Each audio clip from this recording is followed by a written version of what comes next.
So why do I buy rental properties versus doing rental arbitrage like my friend Sean Rakitic over at Airbnb Automated? Well, in this video, I'm going to explain the difference between both of our mindsets and then kind of let you decide which one kind of fits your kind of lifestyle, your needs, and your goals. Because both are good and they also both have downsides. So before we get into the pros and cons, let's just go over what the definition of them is.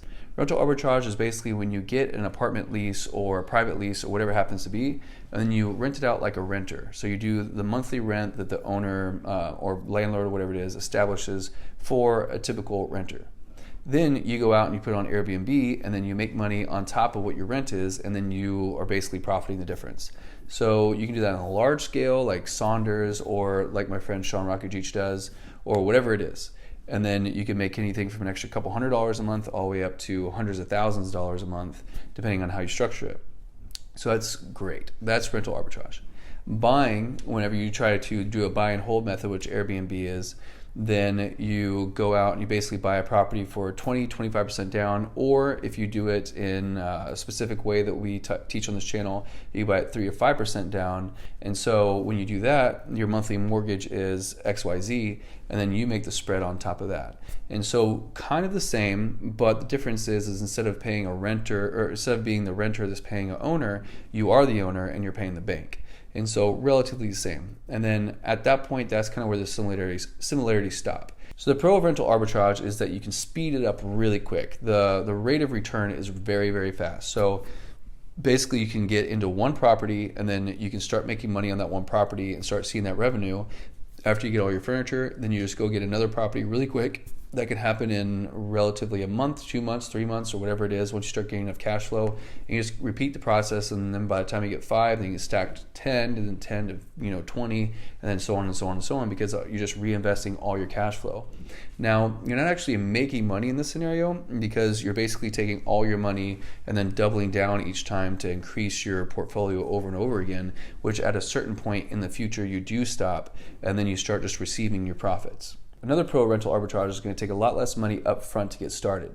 And so really all you got to do is get into the property, pay the deposits or whatever it happens to be, the application fees, and then once you get rocking and rolling, then you might have a 1 month, 2 month free, depending if you're doing a property that's privately owned or a normal apartment complex.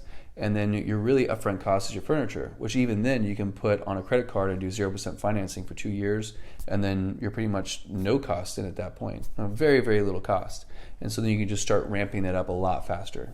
The last pro that I want to talk about, it's not the only one, but there's this one that I personally like, is that once you get to a point to where you have a really successful business and you have all your P&Ls lined up and you can show a bank kind of the profitability and the amount of cost to make this, then they can X times it, however much it is that the bank wants to give you the loan for, and you can get loans against your own business, against properties that you don't even own, which is very interesting. And on top of that, you can sell off your business to someone else. And so say for instance you're making $200, $500, $1 million a year, whatever it is, in your revenue, then you can take that to someone and they can just purchase that whole entire business from you, all your cleaners and your managers and everything. And so now you've built a whole entire company off of things that you never even owned, and now someone else is buying that from you because it's basically just buying a service. So I think that's pretty cool as well. So let's talk about the pros of buying a house and then holding on to it and putting it on Airbnb versus renting it like we just talked about. And so the benefits that I really like to focus on, in which there are many, is that you actually own your property. There's at no point someone controls your future in any way. At no point can anyone tell you stop doing this or stop doing that, unless you're in an HOA, which I don't recommend you buy things in HOAs, but you basically can do whatever you want with your property as long as you're within the city regulations. You got to be responsible. You can't do crazy stuff, but within bounds of normality, you can pretty much do whatever you want, and no one can really take it from you as long as you are paying your payments and everything's fine. Another thing I like about owning property versus rental arbitrage is that there's multiple things that aren't being considered that are incredible benefits, such as tax benefits are great. And then on top of that, you have the ability for your house to appreciate over time, which if you ever want to sell it, then the house is going to be, a profit when you sell it, as long as the economy continues to do well. And then lastly, you can also be able to use this property to lend against for for future purchases. And so when it comes to you having 2 properties, 3 properties, 4 or 5 properties, whatever it is, each time you buy a new property and you become profitable on it, it gets easier and easier for the bank to give you more and more money. And at one point, there's a thing called a portfolio loan, which then you can go and you can see all your properties, and then you can put loans on those based on how much equity you have and then the profitability in the homes. And lastly, I like the legacy of it. Some people really want to just make money today and they don't worry about tomorrow, which is totally fine, because making money today, now you have money and you can invest in it in something else for tomorrow. But I always like to think about, what am I doing today that's going to be long lasting? I'm trying to build a castle here, not just like a straw hut. And so these homes I'm buying, I can pass on to my children one day. And then if I die, I can also put them in my will. If I die before my family does, I can pass them on to my family. They could be income generating properties. There's all sorts of benefits that are kind of intangible, that I really like the fact that these are my properties.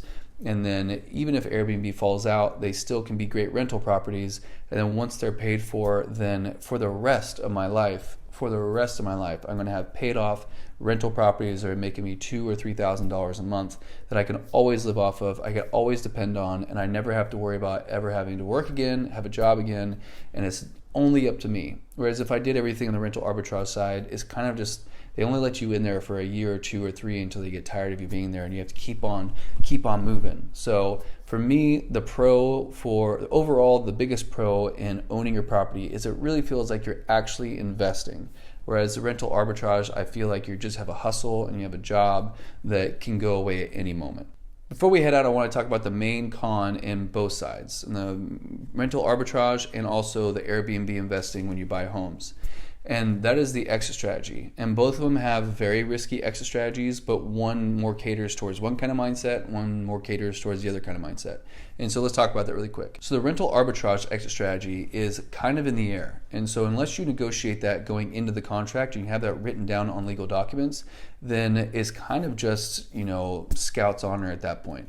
They might say that if we do find anything wrong with the agreement that we have, say for instance, you said that you might do Airbnb, or it might be a part of your strategy, or even if they agree that you're going to do all Airbnb, at one point they might just say, we don't want any more Airbnb at our property. And then you have to deal with that. And then you have to say, well, we agreed to it.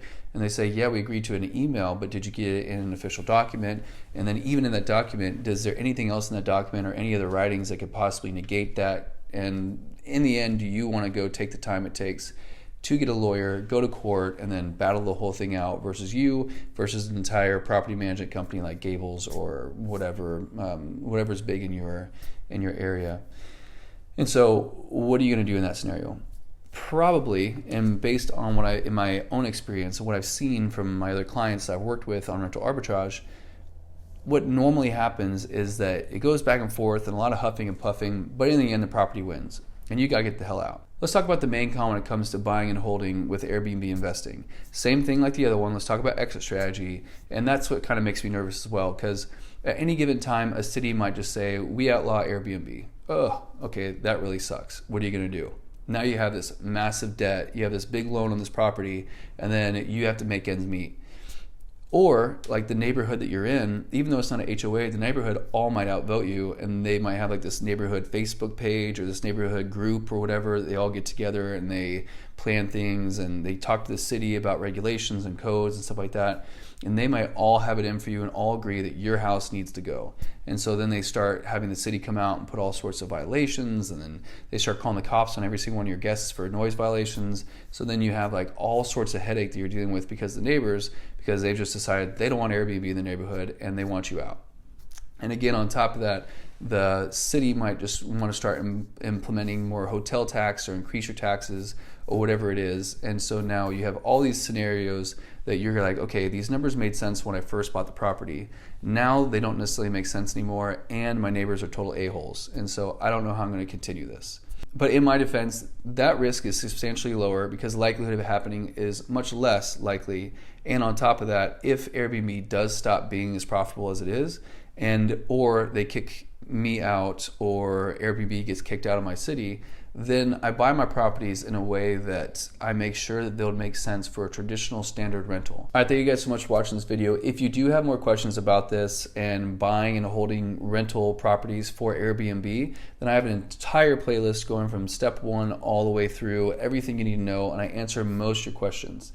Now, if you are more interested in the Airbnb investing side when it comes to rental arbitrage, then go over to Sean Rocketjuice's channel, which is called Airbnb Automated, and he has all the questions and more repeated over and over again through multiple videos. That guy is thorough as hell, and he can help you and guide you and get you started through that entire side. I don't deal with that. But thank you guys so much for watching. Make sure to like, subscribe, share, comment below. I'd love to hear from you what kind of new videos you want for me to post, and I will see you guys either here in the next video or over on Instagram on my DMs. All right, see you guys.